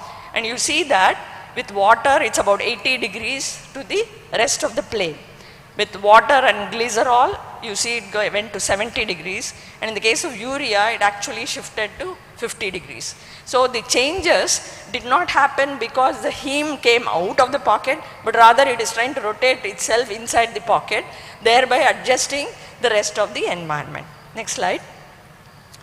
So now we have to correlate with the solvent fraction and these changes. And again, I told you that we can correlate the different interfaces, the different surface tension and so on. Next slide. Okay, this I told you is all a kind of time scale which is not reflecting the actual time scale. So what we did, we went back and looked at a lifetime measurement which is in the picoseconds or nanoseconds. So what do? We do a fluorescence measurement, but we shine light or excite the molecule at one wavelength and we switch it off. We switch off, rather we switch it on for 1 nanosecond and we switch it off. So during this 1 nanosecond, molecules get excited, and when you switch off, they all start to come to the ground state. So it's an exponential decay. You start to measure this exponential decay, you fit it, and you find that surprisingly, it is one myoglobin molecule that I was looking at, but I end up with 3 lifetimes. So does this mean there are 3 myoglobins? It's not true. One of them is the molecule itself, the other is interacting molecule with the water associated with it, and the third one is the so-called heme rotating molecule. So you have this T1, T2, T3, and I have also talked about the coupled water fraction with all these changes. Next slide. So from all this, what did we arrive at? We saw that the ground state, which is what we are measuring in the UV visible spectra, and the excited state which we saw in the lifetime, all this is happening only because the heme is rotating. The rest of the molecule, nothing is happening, only that small heme group is rotating. And this coupled water fraction is definitely leading to a change in the secondary structure, and this is also relatable to the time scale that we have seen. Next slide. Okay, I am now changing gears to the cells. So the first one was amino acids and proteins. Now how are we using this quartz crystal microbalance to study cells? So I have given here a title, Elastic Compliance and Adsorption of DOPC vesicles and with mixed lipids. See at the bottom I have again redrawn the cell membrane. The cell membrane is made of these oil-like molecules with charge groups, and there are mixtures of these lipids in every cell. When I say mixture, there will be anionic, there will be neutral, there will be fatty acids, there will be cholesterol and so on in different proportions. So if I want to study a model cell in the lab, I will have to take these mixtures. So what I do, I start again with a simple technique. I have chosen here DOPC, which is a very long chemistry name, don't worry about it. It's a neutral lipid. Then I have an anionic lipid which I call as DOPG, and then I have a cationic lipid. So I can now take one neutral, one cationic, one neutral, one anionic in different combinations. Next slide. And this is just a scheme. So I can make these cell-like structures and I can put them on the quartz surface and see how this cell is behaving near a solid surface. Next slide. So I already told you that when I am measuring dissipation, that is I have made the crystal vibrate, I have stopped this crystal to vibrate, the energy is dissipating. This energy is related to the elasticity as well as the so-called elastic modulus. So if I were able to measure the change in dissipation and the change in frequency, the ratio of change in dissipation to frequency is related to the elastic compliance. What is elastic compliance? It's the inverse of elastic modulus, which all of you know what elastic modulus is. Then you may ask the question, why have you introduced the term elastic compliance? For some peculiar reasons, biologists like this term elastic compliance and usage of this. Therefore, we also use the inverse of the elastic modulus. Next slide. So these are some of these giant cells which we make in the lab. So when I say giant, you can see that they will be about 40 to 50 microns in size. So these are observed in a normal optical microscope. These can be made in the lab. You can put things inside, you can put things on top of these cells and so on. In fact, these are used very often to make nanomaterials or nano clusters. And when I take such a cell, I put it on a surface. This undergoes different mechanisms, and finally you have the bilayer that is formed. That is, all the water is pushed out and the bilayer sits on the surface. Next slide. So we made some such cells, and on the right side you have these neutral cells which I also call as vesicles, and this is a transmission electron micrograph of such a population. And on the left side I also have to measure the particle size distribution. That is, mostly you won't get one mono distribution, you will get different sizes, and I want to see what is the distribution of the sizes. Next slide. So these are the ones for anionic, cationic and so on, and all of them in the range of 10 microns or so. Next slide. This is the atomic force microscopy. Why am I showing you all this? Usually when you write a good publication, unfortunately in experimental work, you need to have different evidences or different ways of confirming that you have the sample, they are stable and so on. So the atomic force microscope was again taken on the gold surface, because quartz measurements are being done on a gold electrode. So we have to simulate a similar condition. So this was done on gold surface. Next slide. And these are some of the plots that I was mentioning about. So the dissipation or the frequency, and we are trying to measure it at different overtones. See, remember when I said initially that you are only measuring at one fundamental frequency, but you can also measure at different overtones. So we measure at this 3rd, 5th, 7th, 9th, 11th and so on. And from this we are able to arrive at the elastic compliance. I am sorry, they are a little too small for you to see, but I am just trying to tell you that the elastic compliance can be measured for the giant vesicles at different ratios. The one on the left side bottom is giving a plot of the size of the vesicle and how the elastic compliance varies. So you notice that after about 100 nanometers or so, the elastic compliance is not changing very much. So between 200 to almost 1 micron, the elastic compliance remains constant, and we found out that even at 20 microns it has not changed. So this is giving us a justification that we can do a measurement with either 2 micron size or 20 micron size. Next slide. And now I told you that I want to put these cells on a surface. Why do we need to do this? If I want to use a technique or develop a technique in terms of diagnostics, there is always some solid surface which is involved, and I put a cell on that surface to check. So I need to know how it behaves on a solid surface.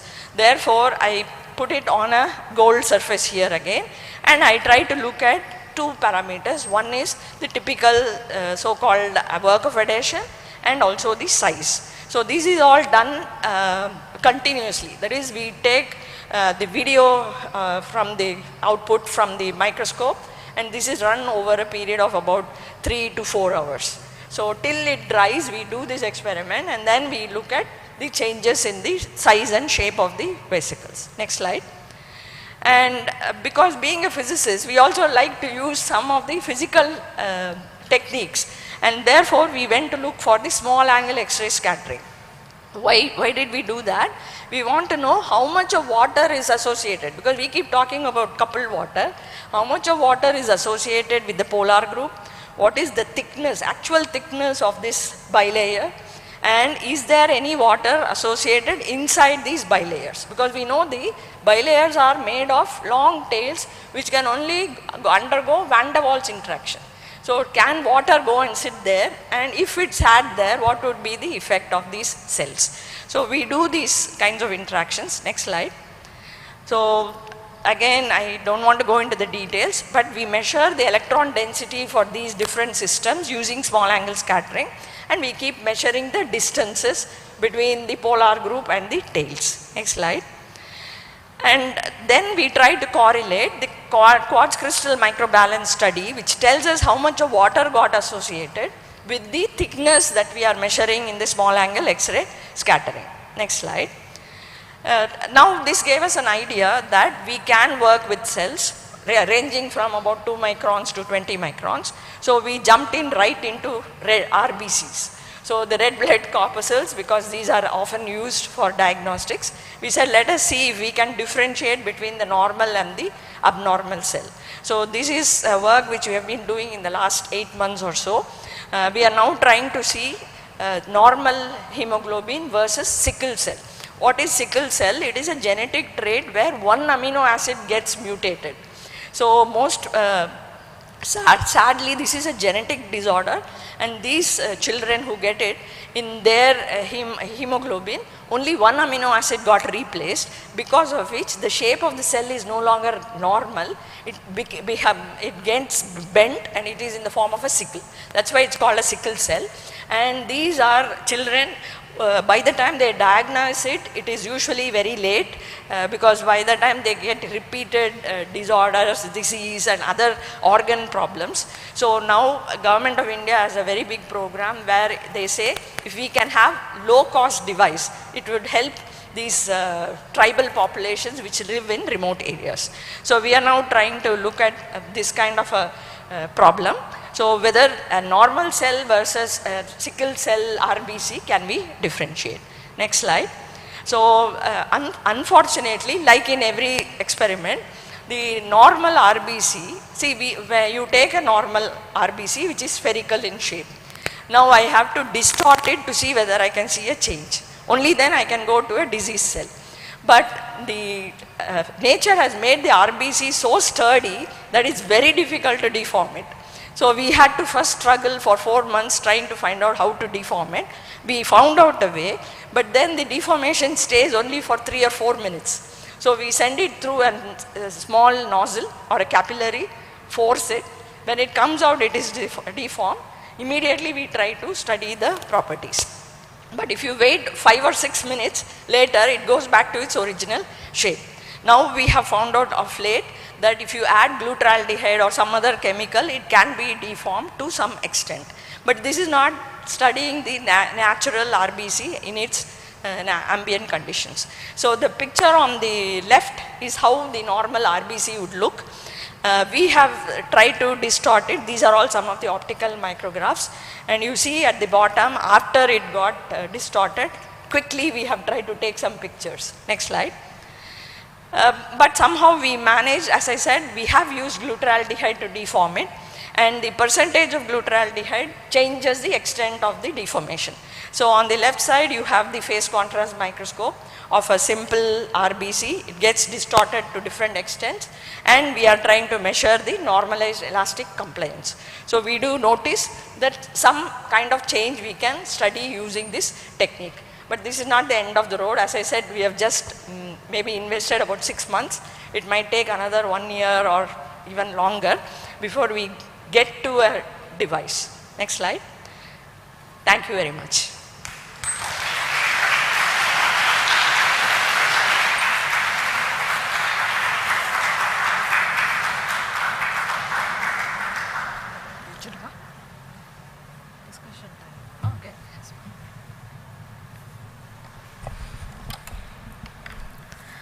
Thank you, madam, for the interesting lecture. We could follow the insights of biomolecules. Also, we have noted down few tips to publish papers in very good journals. Thank you, ma'am. And now the floor is open for discussion.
About the internal pressure of water.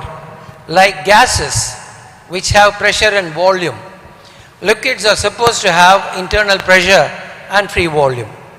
Have you done any work relating to internal pressure with these? Especially surface tension has a relation to internal pressure. That was a research which I did years back. So I just want to know whether some of the students here can do some work. We have a lot of data, and maybe a software can be developed and some new ideas relating surface tension and internal pressure. Can that be done? Is my question. Actually, this is a very important problem in biology in terms of cell size, osmosis, and the internal pressure versus the leakage of the cell. That is, there are 4 factors. What is the size of the cell? What is the internal pressure? How much it can leak or how much it allows into the cell? And can we measure an osmotic pressure? Till now, the osmotic pressure is measured somehow roughly. There is no good device to measure this in a cellular system. Surprisingly, this is the state. And as you say, the internal pressure is very important, because suppose I have a cell, I make a cell in the lab, for instance. Sir, sit down, sir, please. I make a cell in the lab. I am very happy it is not going to be leaky cell. But it is not going to be of any use, because whatever I put in is going to stay inside. So depending on these factors, like the dimension, the volume it can take in, the internal pressure, and how quickly it can push something out, these are factors which are very useful for making a device. So we are still struggling with it, sir. Truthfully, we are struggling with it. This is like a hit and miss. That is, sometimes it is working and sometimes it's not working. That's why we have not progressed very much in this area. Because it's a mystery, we should say, of nature, that water is the simplest liquid, but it has the largest internal pressure. Yes. And that is why, sir, once you put the cell with some amount of water, it refuses to come out. And when I try to push an ion inside, for example, a sodium or a potassium, which are much smaller in terms of the hydration radius, they are not always going in. There is this barrier which is not allowing them to go in. But nature is doing this constantly. The electrolyte balance is constantly maintained in nature, whereas I am not able to understand it or simulate it in the lab. This is a problem, and I think in that context only I had seen some of your papers, but I am still stuck there. No, the thing is, some of the MSc students are, now the MPhil is gone. Yeah. Some of the MSc students at least, you are measuring surface tension. Surface tension is linked to internal pressure. Yeah. So when changes are caused in the surface tension of whatever system that you studied, amino acid solutions say, we can calculate the internal pressure and to see how much of change in the internal pressure is doing, and therefore the free volume, which can do the distortion of the molecular whole molecule system. Yeah. That can be, in theory, I think yes, it can be done. In practice, I think, you remember Hema Kanti? She has done some initial work on that, but again, as I said, maybe we had about 70% success. So we stopped with that. She submitted her thesis. After that, we have not continued. But you are doing more application-oriented research, especially the last one. It's a very good one, and God bless you for success. Thank you, sir.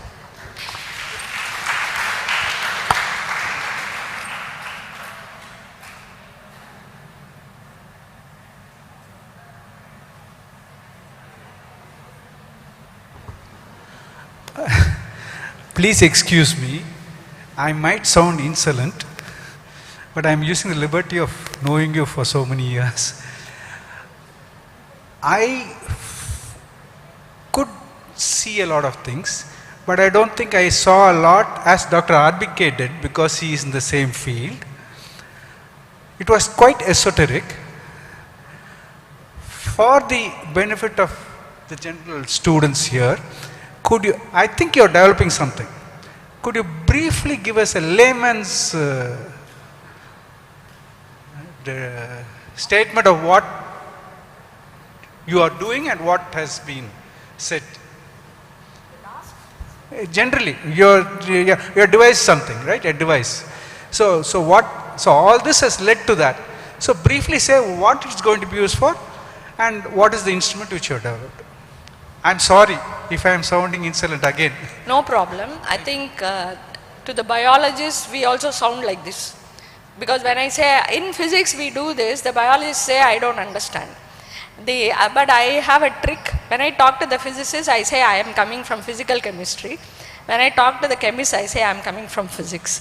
But the truth of the matter is that in all these studies, we have found water is not just water as we define it.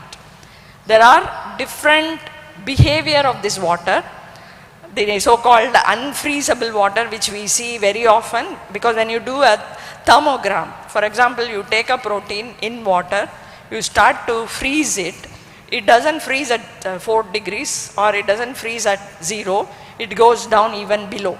It goes to something like -15. Now, this is not the full free water that was contributing to this -15. So only a small fraction is contributing to it. So this is something we saw repeatedly, and then when we check the literature, the simulations also say that there are different types of water. So we wanted to understand what do these different types mean in terms of the protein structure or in terms of the cell structure. So this was the start of our work. But in that various aspects we have tried. This particular device is a very small tool. Like in fact the first device that we made was bought from components from Ritchie Street, and we assembled it. We started this experiment with my first student. I don't know if you know, John Collins was my first student.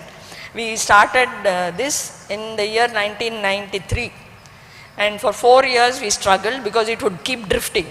The frequency would not be stable, it would keep drifting, and then we went on to improve it and so on, and now we have a custom built device with different components from different companies. So we started using this as a tool first, just to understand adsorbed mass. That is, I put a material, see in your thin film device, you are measuring thickness using such a device only. But we extended it from solid state to liquid state. So when you come to liquid state, you have a problem, viscosity, viscoelasticity. So all these components, how are they contributing? So like this, we improved on the device. So this is my past story. The present story is, every cell, if it is a normal cell, it has one elastic modulus.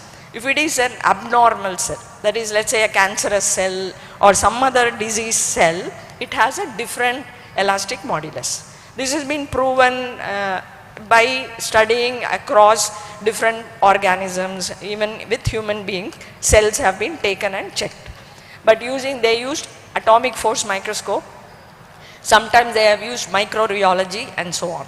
But all these require a preparation of the sample, which means you fix it on a surface or you have to take it with a label and so on. So we thought we can't afford to do it if I want to go to the field. If I want to help a patient who is living somewhere, I need a device which is simple, but at the same time is, easily usable by anybody. So with that in mind, we started checking with this device. So now we see that at least we have done maybe about 100 experiments with these kind of cells. So we noticed that it has been successful about 70% of the time. So we are able to differentiate between the normal and the abnormal cells. But with the RBCs, which is what we want to do, we notice that the sickle cell population is very less in these cases. That is, when I take a child who has this genetic trait, the number of sickle cells versus normal cells is only about 6 to 7%. And if that is the case, this device should be sensitive enough to detect that small amount, because I am actually taking a diluted sample of the RBC in this device. So if I end up with only 1 or 2 cells, it's not going to detect. So I have to improve on the sensitivity. I also have to improve on how to correlate the density to the elastic compliance. These are some of the things we are still in the design stage. So basically this is a device which measures elastic modulus or elastic compliance. The sickle cell will have a different elastic compliance compared to the normal cell. So we are using just that principle.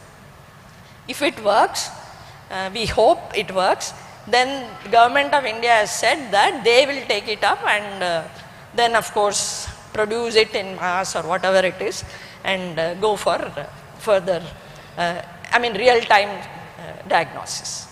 So I think I should have answered some of you.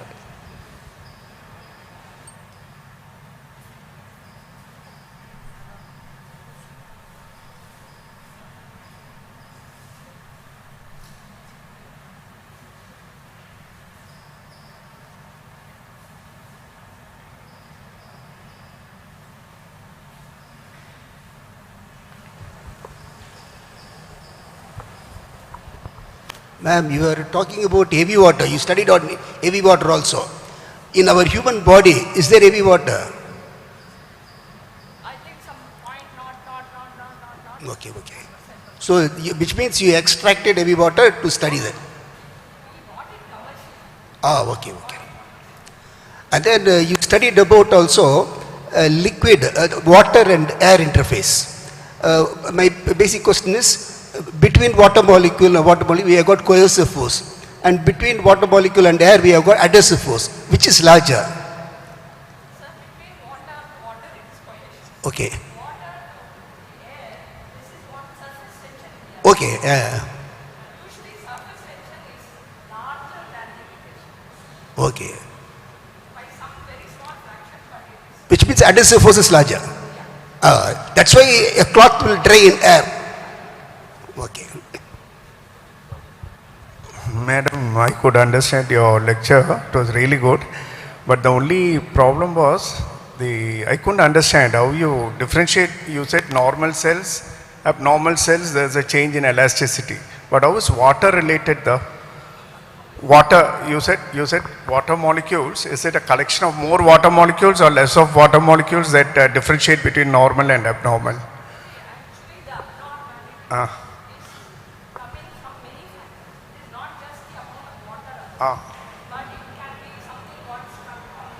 Because I remember somewhere I read about nanoparticles. It is said that when more water molecules may result in showing some abnormality.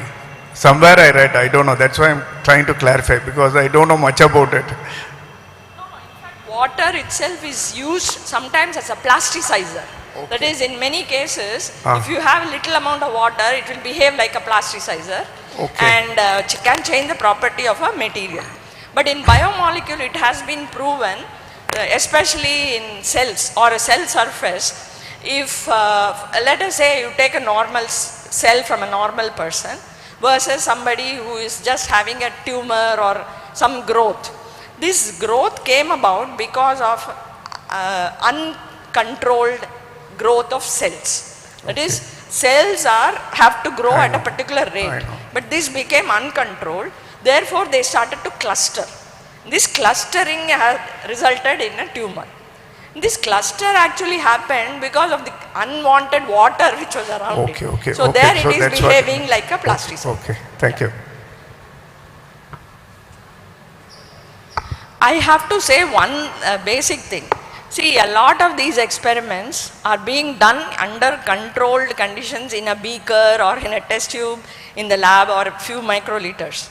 In reality, inside a cell, for example, we have what is known as crowding. In fact, today if you see the literature, a lot of people have started to talk about cell crowding, cell jamming and so on. Because inside a cell, something like 1800 molecules are being produced every day. And many of them are getting transported in and out and so on. So, what I am studying here is the simplest of the model with a very organized component. But what I need to do is look at these different molecules inside the cell and then look at the abnormality. So that is why when I take the RBCs, it is not so simple as when I took the cell that I made in the lab.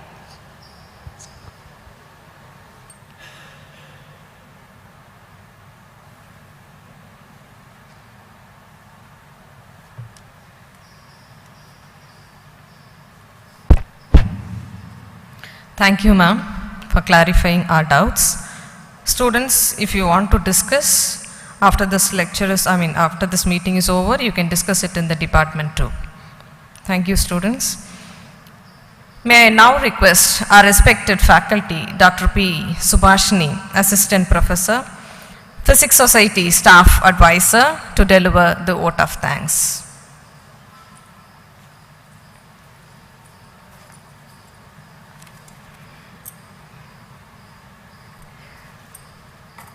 No duty is more urgent than giving thanks. Good afternoon, ladies and gentlemen. I can no other answer make but thanks and ever thanks. With folded hands, I thank God Almighty for the abundant blessings on the department and His choicest showers today to bring this event to such a successful end. We must find time to stop and thank the people who make a difference. John F. Kennedy. Nandri marappadu nandrendru Valluvan. As the screen comes down, all of us wish to witness and thank the cast and crew of the event. The cast, the heroine, or rather the hero of the day, Dr. Aruna Dattatreyan, Emeritus Scientist and Professor, ACSIR, CSIR, CLRI Chennai, also research mentor and consultant for Avinashin Lingam Institute, deemed to be University Coimbatore. I thank ma'am for her time and valuable lecture, a definite eye-opening for many of us here. Thank you, ma'am. Her presence today and the little talks that we had with her in the morning is itself really motivating to many of us too.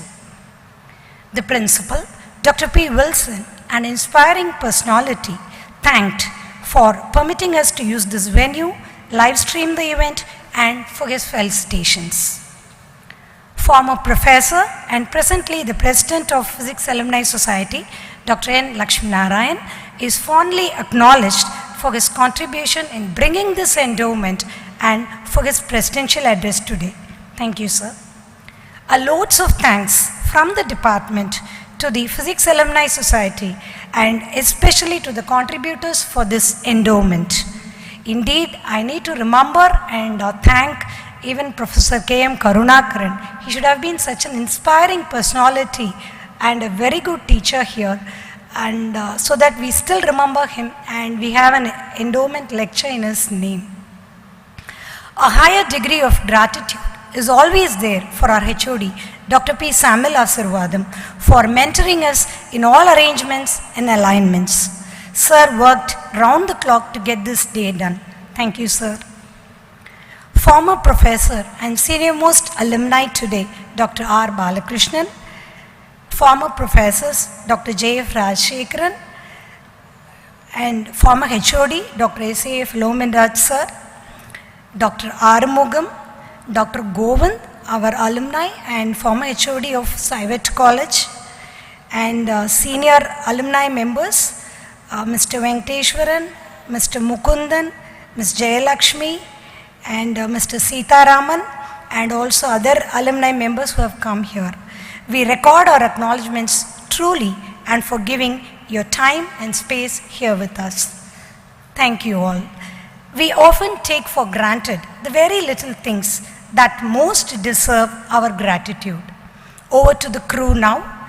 The AV team, headed by Professor R. Daniel, joined hands with Mr. Samuel Satyanathan, Digital Content Manager, MCC, crew, Mr. Aravind, Mr. Edwin, Mr. Shyam Sundar, and Mr. Jacob Kevin. Thanks to the AV team for the live streaming, video, PowerPoint projection, and for the photography. The hospitality and discipline team, headed by Professor M. Rabi Kumar, Dr. Joseph Jeremiah, and Dr. S. Karthikeyan, along with day cafeteria manager Mr. Manigandan, crew led by Ms. Fida Fatima, and the class representatives, Mr. Jay Shankar, Ms. Renuka, Mr. Matthew Manson, and Mr. Rufus John. Thank you all. Stage management led by Professor Larni Mary Jain, crew, Ms. Jeffy, Ms. Jalin, and Ms. Jessica. Thank you. The department choir led by Mr. Nathan Joshua, Secretary, Prayer Cell of the department, and his team members. Thank you all for the opening hymn, and to Professor S. Janet Priscilla for bringing the divine presence with the words of prayer, and special thanks to Mr. Jacob for playing the keys. Dr. Carolyn Victoria is thanked for rendering welcome address. Dr. Joyce Sheba, a COM MC, for doing her perfect job. My highest appreciations are to the student army led by Mr. Krishant Shepherd, the chairperson of the Physics Society. A special mention about Mr. Agustin. He is thanked for the banner and the invite design for the event, and to Mr. Joel for the memento design. My sincere gratitude to the faculty and students of various city colleges, and for the faculty and students of MCC from the other departments for their participation. My dear colleagues, thank you all so much for the support. Non-teaching staff, never the program runs without them.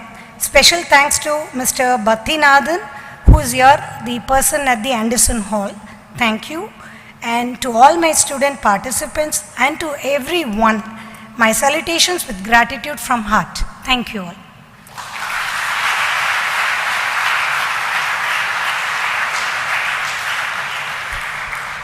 Thank you, ma'am. And now may I request our faculty members, former faculty and alumni members to come on to the stage for a group photo session. Thank you. Thank you, students.